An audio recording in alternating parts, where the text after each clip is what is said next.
Fidone. Progressing as much as we know. That's something that we won't.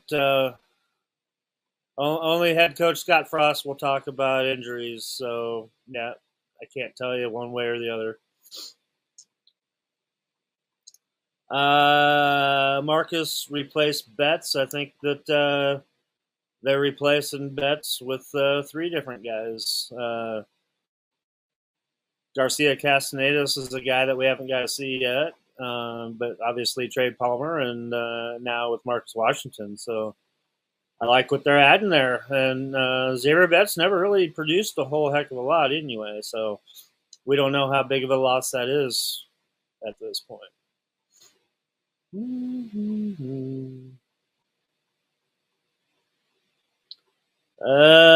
Biggest impact guy, hard to say, but I want to see what O'Shawn Mathis does. I mean, I think he might be one of those game changer guys, and obviously, like I just mentioned, Trey Palmer, another guy that is also a home run hitter too. So I'd go between those 2 guys.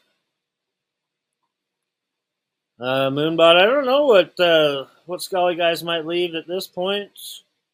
It's kind of hard to say right now.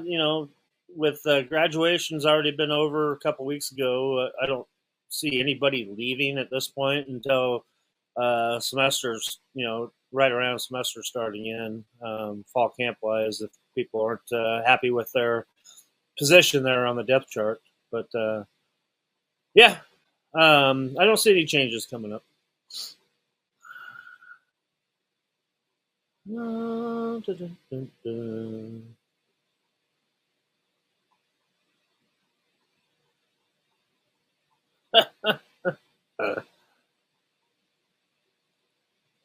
Transfer portal guys that they're still looking at, not a whole lot. They're still talking to a couple of defensive linemen. A guy I mentioned last week, Taylor Lewis, is a guy that out at the College of the Canyons, JUCO out in California, is a guy that they're still talking with too. That they could always bring in as well. But trying to be conservative here, I think they're probably about done reaching out to people right now, especially on the defensive line. But we'll see. We'll see. Initial starting receivers. I think definitely Omar Manning, Trey Palmer, and I think, I don't know, we'll see. I mean, Oliver Martin's going to have a say in that battle, and Garcia Castanedos as well. I think we got to see with what guys look like in fall camp, but Marcus Washington, obviously another candidate for that. But obviously, I know what 2 of them are going to be.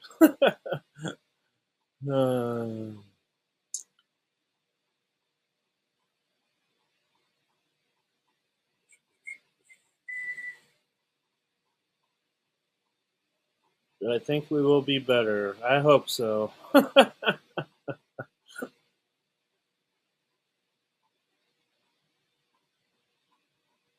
UK or Nebraska? Kentucky had a really good year last year, but they lost a lot of talent. They had some, besides Wan'Dale Robinson, had guys drafted as well. I think Kentucky will be down. Or unless you're talking about University of Nebraska, Kearney.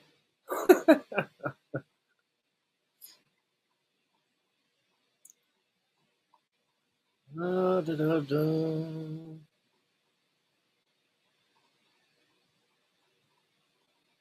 4-3 over 3-4, that old argument. It's hard to say. I mean, Coach Shenander, he's kind of done his own thing, and he uses a hybrid of both. I think he just he does what his talent predicts him to do. So I think they're always going to be under him, technically running a 3-4, but you see a lot of times that they are actually in a 4-3. So I think that debate's a little bit overrated. Game day tradition. Oh boy. It's hard to even think about that compared to as a fan or as having to work on game day. I think it's got to be the tunnel walk, though. I mean, that's always something special and something that if you're there on the field, it gives you goosebumps.